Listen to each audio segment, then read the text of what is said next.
नेहरू शिक्षा महाविद्यालय हिंडौज की राजस्थान की ऑनलाइन क्लास में एक बार पुनः सभी प्रशिक्षणार्थियों का हार्दिक स्वागत है। आज 21 जून 2021 को अंतर्राष्ट्रीय योग दिवस के पावन अवसर पर सभी प्रशिक्षणार्थियों को योग दिवस की हार्दिक बधाई। और आज हमारे अध्ययन का जो विषय है, हम योग दिवस के पावन अवसर पर योग के बारे में जानने और समझने का प्रयत्न करते हैं। तो आइए हम सब लोग अध्ययन करते हैं अंतर्राष्ट्रीय योग दिवस 21 जून 2021।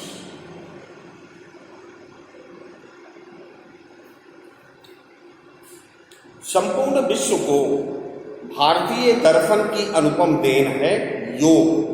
योग एक ऐसी प्रक्रिया है जिसमें शरीर, मन और भावनाओं का नियंत्रण या संतुलन स्थापित किया जाता है। और ये परंपरा भारतीय दर्शन में प्राचीन काल से ही व्याप्त रही है। हमारे यहाँ भगवान शिव को आदि योगी कहा गया है। और इसके अतिरिक्त सिंधु घाटी की सभ्यता में भी योग प्रक्रिया के कुछ साक्ष्य प्राप्त होते हैं।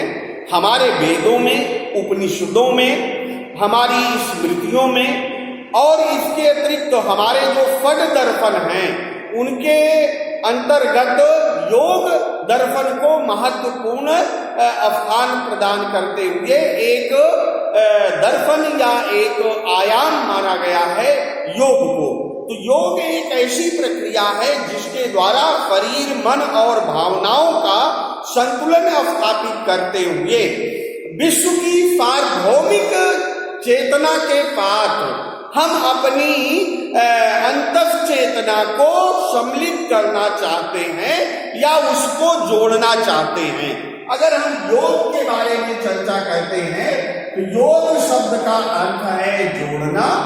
और किन चीजों को जोड़ना, इसके बारे में जब हम चर्चा करते हैं तो शरीर, धन, मन और धन भावनाओं को जोड़ने की बात की जाती है योग प्रक्रिया के अंतर्गत। और योग प्रक्रिया के अंतर्गत आदि योगी माना गया है भगवान शिव को।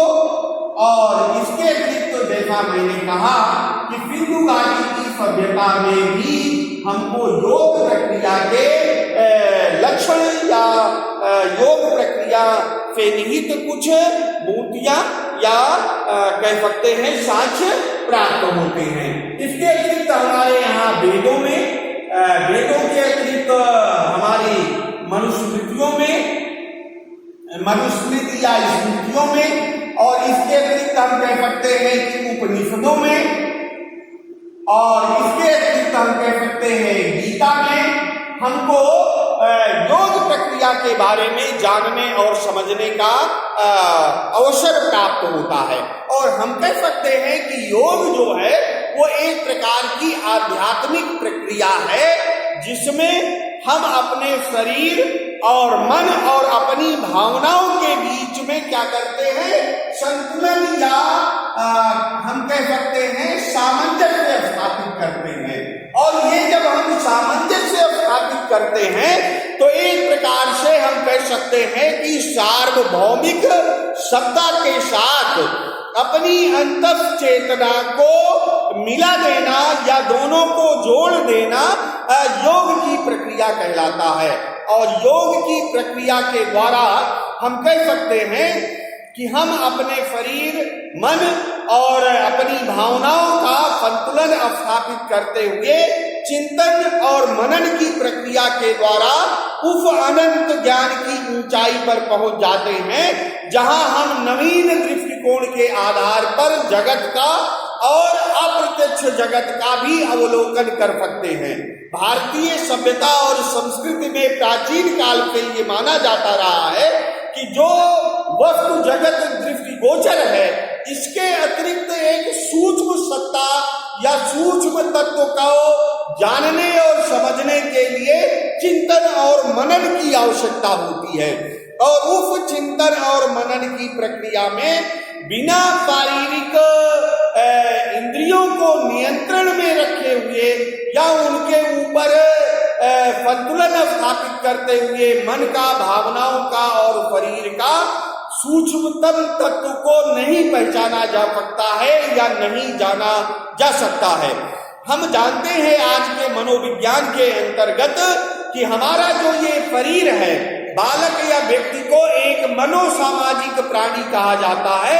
मनोसामाजिक होने के साथ साथ वो मनोशारीरिक प्राणी भी है, अर्थात कोई भी व्यक्ति या बालक एक ऐसा प्राणी के रूप में हमारे सामने आता है जिसके पास एक मन है, एक शरीर है।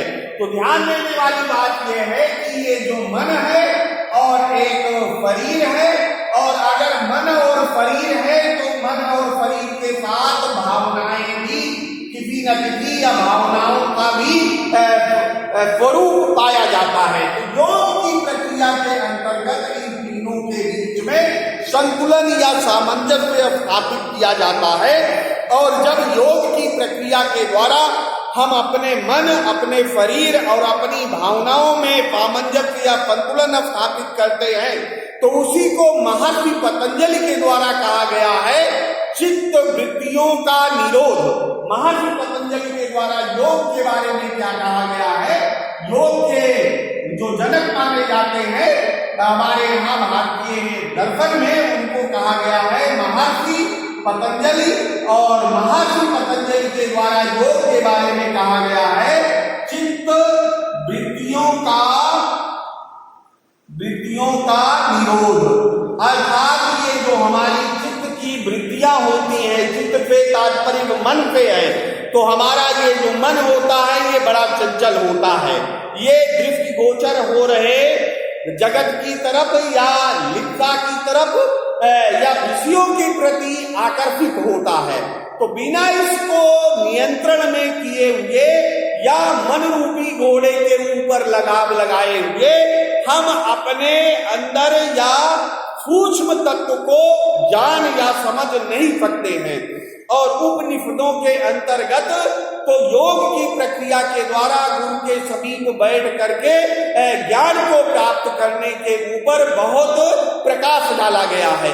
इसके अतिरिक्त तो भारतीय दर्शन के बारे में जब हम विचार करते हैं तो हमारे भारतीय दर्शन में हम कह सकते हैं कि वेद और वेदों से सनातन धर्म और सनातन धर्म से हिंदू धर्म और हिंदू धर्म के पश्चात जैन धर्म और जैन धर्म के पश्चात बौद्ध धर्म के द्वारा जो है किसी न किसी स्वरूप में योग की प्रक्रिया के बारे में चिंतन और मनन किया गया है।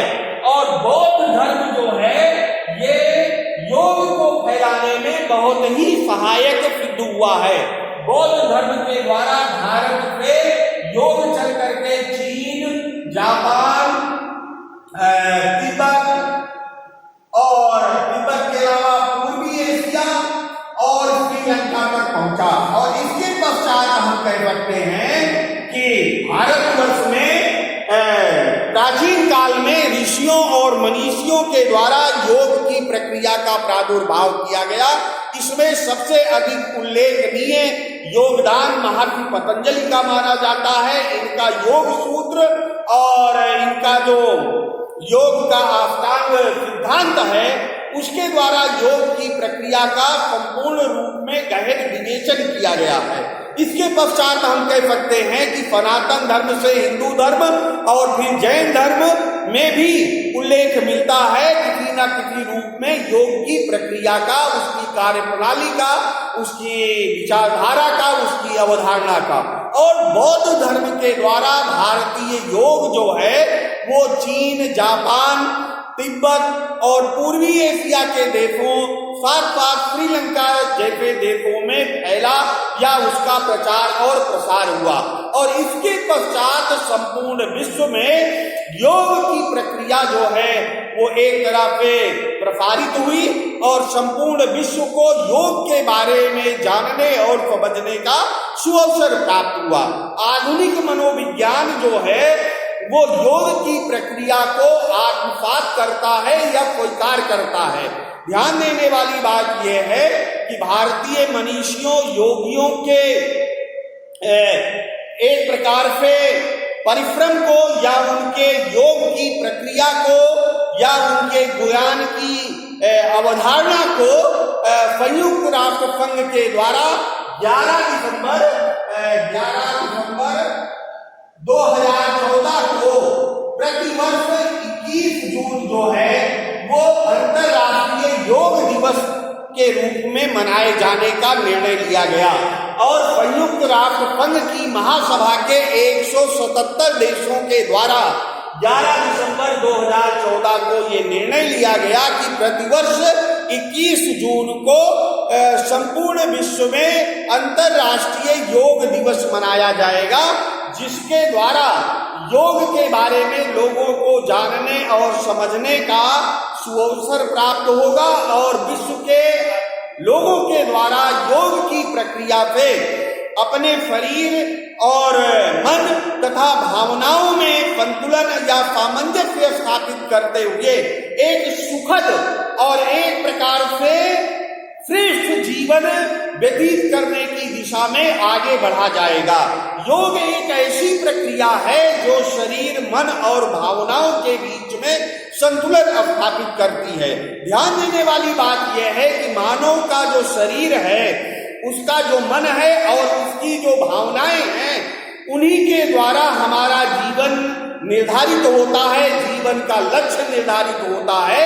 तो भारतीय दर्शन या भारतीय मनीषी इस बात पे भली भांति परिचित थे कि इस जगत को या वस्तु जगत के अतिरिक्त सार्वभौमिक सत्ता को जानने और समझने के लिए जब तक शरीर, मन और भावनाओं को एकत्रित करके उनके बीच में सामंजस्य स्थापित करते हुए उनको योग के द्वारा नहीं जोड़ा जाएगा, तब तक सार्वभौमिक सत्ता को जाना नहीं जा सकता, स्वयं को जाना नहीं जा सकता। योग की प्रक्रिया के द्वारा न केवल हम सार्वभौमिक सत्ता को जान सकते हैं वरन स्वयं को जान सकते हैं। और ध्यान देने वाली बात यह है कि भारतीय दर्शन ये मानता है या स्वीकार करता है कि वास्तव में आत्म जो है वो विशिष्ट है और इसके अंतर्गत हमको ये देखने के लिए मिलता है कि बौद्ध धर्म के बारे में कहा जाता है ये अनीश्वरवादी है और इसके अलावा हम कह सकते हैं कि सांख्य दर्शन में भी योग के बारे में बहुत कुछ कहा गया है और सांख्य दर्शन भी एक प्रकार से अनीश्वरवादी है, या हम कह सकते हैं कि सांख्य दर्शन जो है वो ईश्वर की सत्ता में विश्वास नहीं रखता है और सांख्य दर्शन के अंतर्गत पुरुष और प्रकृति दो तत्व हैं जिनसे सृष्टि का निर्माण हुआ है।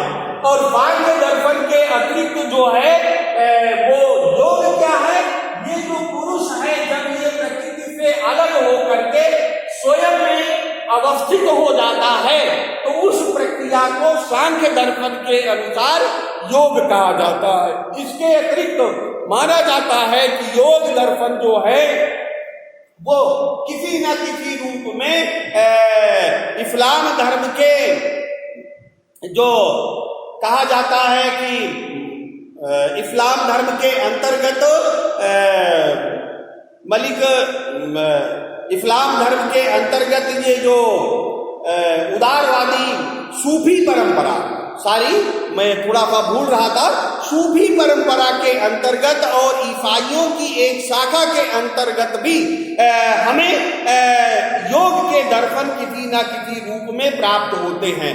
तो एक प्रकार से हम कह सकते हैं कि योग एक ऐसी प्रक्रिया है, एक ऐसी अवधारणा है जो केवल भारतवर्ष में उदित तो हुई और यहाँ पर पुष्पित पल्लवित भी हुई, और योग जो है भारतवर्ष से बाहर बौद्ध धर्म के द्वारा ले जाया गया और आधुनिक समय में संपूर्ण विश्व का सभ्य समाज योग की प्रक्रिया से किसी न किसी प्रकार संबंधित है और योग के बारे में जानता और समझता है।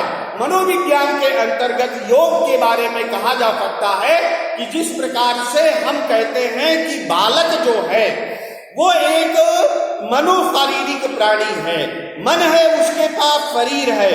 जब तक हम मन को नहीं समझते हैं तब तक हम बालक को नहीं समझ सकते हैं। तो ध्यान देने वाली बात यह है कि आज के संदर्भ में योग को व्यायाम का पर्याय माना जा रहा है, लेकिन ध्यान देने वाली बात यह है कि योग और व्यायाम में काफी अंतर होता है। व्यायाम के अंतर्गत तो केवल शारीरिक चेष्टाओं के ऊपर बल दिया जाता है या उनकी क्रियान्वित या उनके करने के ऊपर बल दिया जाता है, लेकिन योग एक ऐसी प्रक्रिया है जिसके अंतर्गत व्यायाम के साथ साथ मन का और भावनाओं का जुड़ाव बड़ा आवश्यक है। ध्यान देने वाली बात यह है कि हमारा जो शरीर है ये हमारे मन और भावनाओं के द्वारा संचालित होता है। भावनाएं जहां जुड़ जाती हैं वहां पर हम मूल प्रवृत्तियां या हमारे संवेग भी जुड़ जाते हैं। तो अगर भावनाओं का उदात्तीकरण होता है, मन को नियंत्रित करना योग के द्वारा सीखा जाता है, जाना जाता है, तो हम कह सकते हैं कि योग की प्रक्रिया के द्वारा जीवन को श्रेष्ठ बनाया जा सकता है, स्वस्थ ढंग से जीवन जिया जा सकता है, शक्तियों का या ऊर्जा का संरक्षण किया जा सकता है। कहते हैं कि मंत्र योग भी एक योग का भाग है, तो मंत्र योग के द्वारा ओम शब्द के उच्चारण से ऊर्जा का जो अनंत प्रवाह होता है उसके द्वारा योग की प्रक्रिया का संचालन किया जाता है।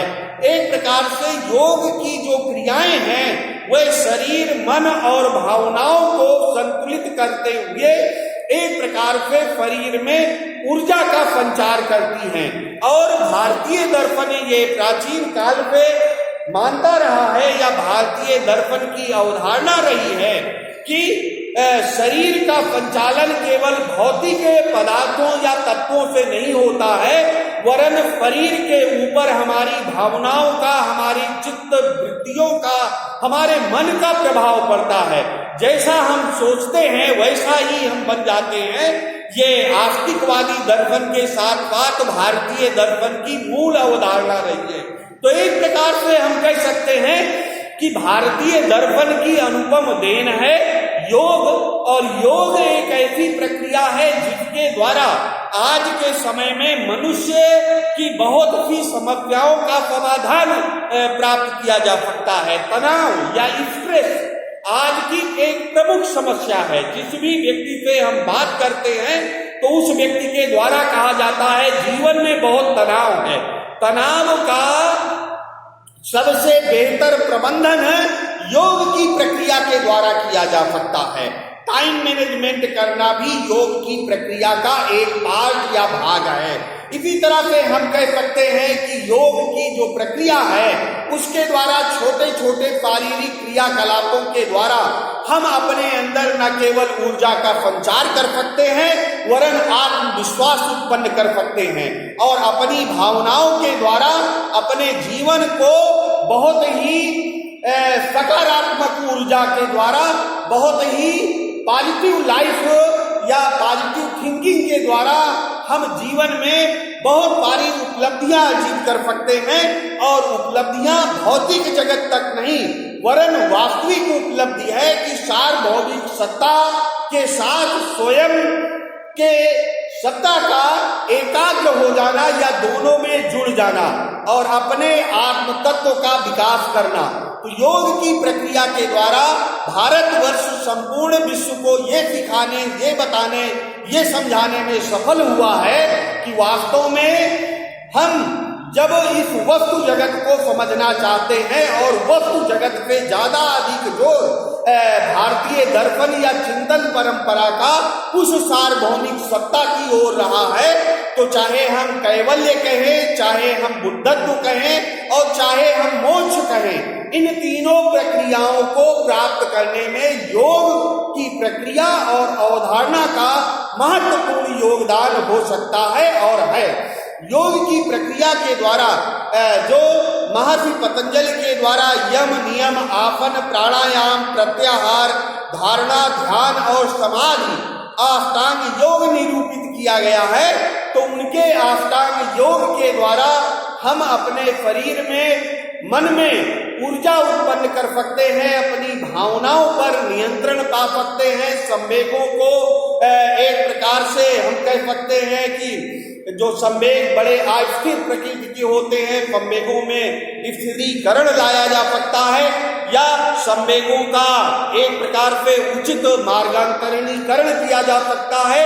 तो ये सारी जो प्रक्रिया है योग प्रक्रिया के द्वारा संचालित की जा सकती है। बड़े हर्ष का विषय है कि संपूर्ण विश्व के द्वारा योग की प्रक्रिया को न केवल आत्मसात किया जा रहा है, वरन योग की प्रक्रिया के द्वारा अपनी विभिन्न समस्याओं का समाधान किया जा रहा है। चाहे मेडिटेशन हो या हम कह सकते हैं कि विभिन्न प्रकार की मानसिक बीमारियों को दूर करने का प्रयत्न आज योग के द्वारा किया जा रहा है। और योग का प्रचार और प्रसार संपूर्ण विश्व में जितनी तीव्र गति से होगा, तो भारतवर्ष की ये परंपरा, ये चिंतन प्रणाली, ऋषियों और मनीषियों की ये अनुपम देन कहा जा सकता है कि ज्ञान की प्रक्रिया जो है वो सतत रूप से अविरल नदी की धारा की तरह प्रवाहित होनी चाहिए। तो भारतीय चिंतन या भारतीय दर्शन की ये जो विधा है योग, और योग के द्वारा वर्तमान जीवन की कई समस्याओं का हम समाधान कर सकते हैं। और उन समाधानों में जैसे तनाव को दूर करना, मानसिक बीमारियों का निदान करना, विभिन्न प्रकार के शारीरिक निवारणों को या दोषों को दूर करना, ये सारी चीजें हम योग की प्रक्रिया के द्वारा कर सकते हैं। और योग करने के लिए कहा जा सकता है कि बस केवल शांतिपूर्ण एक वातावरण होना चाहिए, और वातावरण में जहां तक संभव हो तो हम धीरे धीरे योग की शुरुआत करें। ये नहीं कि सभी योग के आसनों को एक दिन में सीखें, जितना हो सकता है उतना हम करें। और योग की प्रक्रिया का प्रारंभिक लक्षण है कि थोड़े समय तक एकांत में शांतिपूर्वक बैठना, और शांतिपूर्वक बैठने की दिशा में पहला कदम मन को थोड़ा सा एकाग्र करना, और फिर धीरे धीरे कहा जा सकता है कि योग की जो प्रक्रिया है उसके अंतर्गत कई प्रकार के योग बताए गए हैं। और अष्टांग योग महर्षि पतंजलि का है, इसके अतिरिक्त ज्ञान योग, भक्ति योग, राजयोग, कर्म योग के बारे में कहा गया है। तो जितना हम सीखें उतना बेहतर है। लेकिन योग की प्रक्रिया के द्वारा हम मानव जीवन में एक आशा का संचार कर सकते हैं, मानव जीवन को विभिन्न व्याधियों से बचा सकते हैं, मानव जीवन को सुखमय जीवन जीने के लिए प्रेरित कर सकते हैं, और जीवन जो है उद्देश्य पूर्ण बना सकते हैं। उद्देश्य पूर्ण क्या जीवन है? स्वयं को जानना और ये समझना कि इस सृष्टि का नियंता या इस सृष्टि का पालनहर्ता कोई ना कोई एक वैश्विक ऊर्जा या अनंत चेतना है, और उस अनंत चेतना से स्वयं का साक्षात्कार करना या उसके साथ एकाकार हो जाना योग की प्रक्रिया मानी जा सकती है। और योग की प्रक्रिया के द्वारा भारतवर्ष में सदियों से, प्राचीन काल से ऋषियों मुनियों की तपस्थली के द्वारा योग प्रक्रिया सदैव जो है एक सलिल धारा के रूप में प्रवाहित होती रही है। और वर्तमान समय में हम कह सकते हैं संपूर्ण विश्व में योग जो है जिस प्रकार से लोकप्रिय हो रहा है, आने वाले समय में लोग अधिक से अधिक योग की प्रक्रिया के द्वारा अपने जीवन में लाभ उठाएंगे और एक प्रकार से सकारात्मक ऊर्जा का विकास करेंगे। और सकारात्मक ऊर्जा जब विकसित हो जाती है तो हम कह सकते हैं मनुष्य की कई प्रकार की समस्याओं का समाधान हो जाता है। तो इसी प्रकार से हम आगे अध्ययन करते रहेंगे। पुनः एक बार सभी प्रशिक्षणार्थियों को, सभी शिक्षकों, सभी शिक्षाविदों, सभी अभिभावकों और एक अर्थ में कहा जाए तो संपूर्ण विश्व के सभी नागरिकों को अंतर्राष्ट्रीय योग दिवस की हार्दिक शुभकामनाएं। सभी स्वस्थ रहें, प्रसन्न रहें और सकारात्मक जीवन जीते रहें।